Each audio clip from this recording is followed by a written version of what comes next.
Hi hello வணக்கம் and welcome back to my channel. இன்னைக்கு என்ன வீடியோ பார்க்க போறீங்கன்னா, ஒரு டின்னர் வீடியோ தான் பார்க்க போறீங்க. இன்னைக்கு நான் என்ன டின்னர் பண்ண போறேன்னா, பச்சை பயிரில் தோசை பண்ண போறேன். வாங்க எப்படி பண்ணுறேன்னு பார்க்கலாம். இது வந்து நார்மலாக நாங்கள் தோசைக்கு வந்து ஊற வச்சு அதை அரைச்சி அப்புறம் புளிக்க வச்சு அப்படி தானே ஊற்றுவோம். இது அப்படியெல்லாம் ஒன்றுமே தேவையில்லை. நான் டின்னர் செய்ய போகிறேன். அதனால் காலையில் ஒரு 7 மணியை போல் நான் வந்து பயறு ஊற வச்சுட்டேன். இப்போ பார்த்தீங்கன்னா ஊற வச்ச பயரை எடுத்திருக்கேன். அதோட நாங்கள் போட்டு அரைக்கிறதுக்கு கருவேப்பிலை, பூண்டு, பச்சை மிளகா, கொஞ்சம் மல்லித்தலை, வெங்காயம். இப்போது இது எல்லாத்தையும் மிக்சியில் ஒன்றா போட்டு கிரைண்ட் பண்ணிக்கலாம். ஃபஸ்ட்டாக பயரை எடுத்து போட்டுக்கோங்க. பூண்டு, கருவேப்பிலை, மல்லித்தலை, பச்சை மிளகா, வெங்காயம் எல்லாத்தையும் ஒன்றா போட்டு கொஞ்சம் தண்ணி விட்டு அரைச்சி எடுத்துக்கலாம்.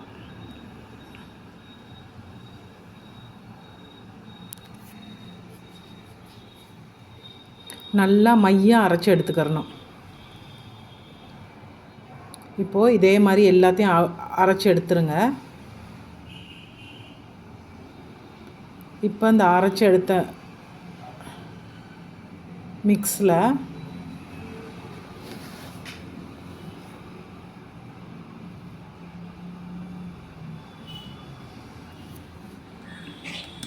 இந்த அரைச்சி எடுத்த மிக்ஸில் உப்பு கொஞ்சம் போட்டு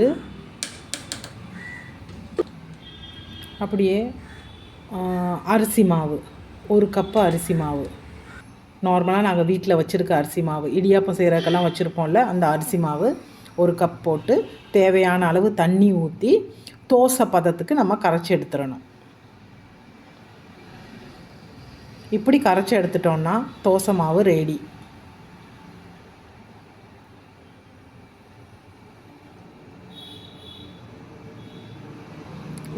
இப்போ தோசை கூட சாப்பிட்றதுக்காக நாங்கள் ஒரு சட்னியும் பண்ணிக்கலாம். சரியா? அது நான் எப்படி பண்ணுறேன்னு பாருங்கள். அதுவும் ஈஸியான மெத்தடில் நான் பண்ணிடுவேன் சட்னி. இந்த இந்த தோசைக்கு, இந்த பயறு தோசைக்கு அந்த சட்னி நல்லா சூட்டபுளாக இருக்கும். பாருங்கள் என்னென்னலாம் போட்டு எப்படி பண்ணுறேன்னு. இந்த சட்னி செய்வதுக்கு தேவையான பொருள் உளுந்து, தக்காளி, வெங்காயம், காஞ்ச மிளகா, கருவேப்பிலை, பூண்டு இவ்வளவும் இருந்தால் இந்த சட்னி செஞ்சிடலாம். இப்போ இதெல்லாம் அப்படியே ஒரு கடாயில் போட்டு தாளித்து எடுக்கணும். எண்ணெய், கடுகு முதல்ல போட்டுக்கோங்க. அதுக்கப்புறம் நாங்கள் எடுத்து வச்ச பொருள் எல்லாம் உளுந்து, பூண்டு, வத்தல், மிளகா வத்தல் காரத்துக்கு ஏற்ற மாதிரி போட்டுக்கோங்க.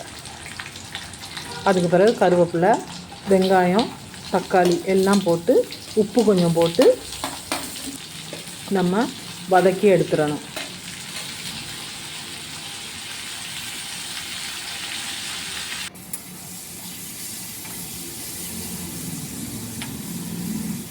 இப்போ பார்த்தீங்கன்னா நல்லா வதக்கி எடுத்தாச்சு.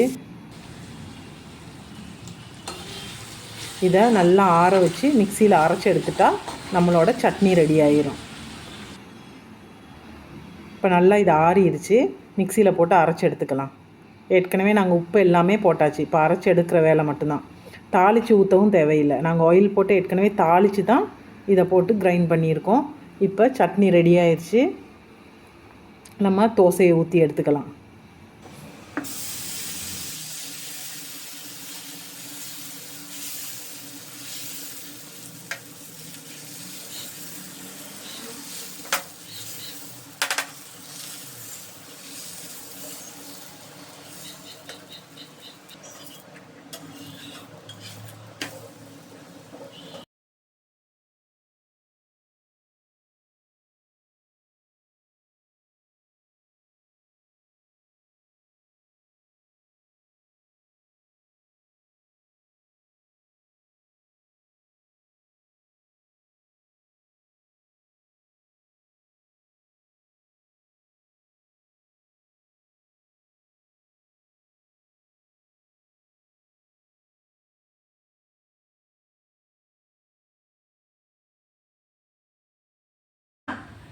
சட்னியும் பயறு தோசையும் ரெடி ஆயிடுச்சு.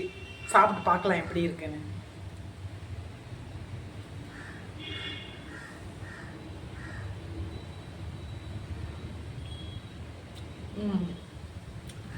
சூப்பராக இருக்குது. அடிச்சுக்கிறதுக்கு வேறு எதுவுமே இல்லை.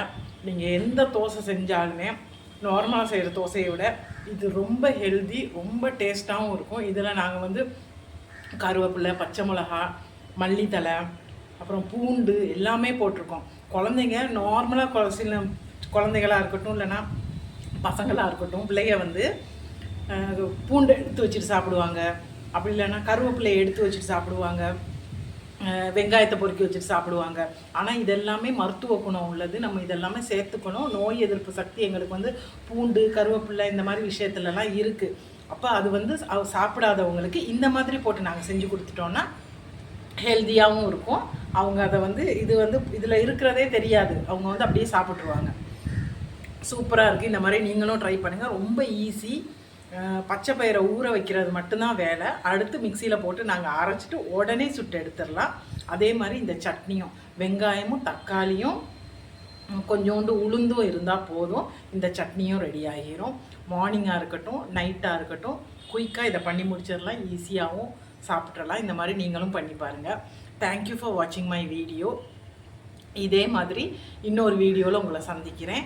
மறக்காமல் சப்ஸ்கிரைப் பண்ணுங்கள், லைக் பண்ணுங்கள், ஷேர் பண்ணுங்கள், கமெண்ட்ஸ் பண்ணுங்கள். பாய்.